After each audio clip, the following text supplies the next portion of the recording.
मामा यो तपाईँको पैसा हो के खसै थियो त्यहाँ? ए ल भन्छ धन्यवाद है त। ओहो यही थियो भाडा भने यही थियो।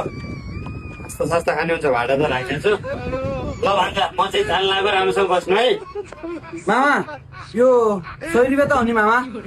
100 रुपियाँ भन्छ, 100 रुपियाँ ठ्याक्कै होइन। नेपालको 100 रुपियाँ। आहा गैडा भएको एक गैडाको बच्चा भएको 100 रुपियाँ भन्छ। ए म जान्छु है भन्छ। मलाई कापी कलम किन्नु थियो मामा। ल ठिक छ, बाबा आमालाई भन्नु नि त भन्छ है। कापी कलम किन्नुपर्छ, अब उ गर्नु पर्यो, तपाईँसँग लगाएर पढ्नु पर्यो, आमा बाबालाई भन्नु पर्यो है त। ल हरियो छ नि नोट भन्छ होइन? हरियो छ। अलिक पुरानो भएछ क्या मामा। मैले भेटाइदिएको नि मामा, ठ्याक्कै पारेर। अलिक पुरानो भयो, अलिक चित्त बुझेको छैन। पुरानो नलाउनु मामा तपाईँ। त्यही पनि बाबु पुरानो भान्जा, पुरानो नोट चाहिँ राख्नै पर्छ कि, अलिकति सो पनि हुन्छ पर्समा राख्दाखेरि। ल ठिक छ। भान्जालाई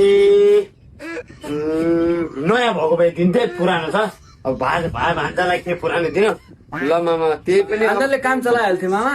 काम चलाइहाल्थ्यौ।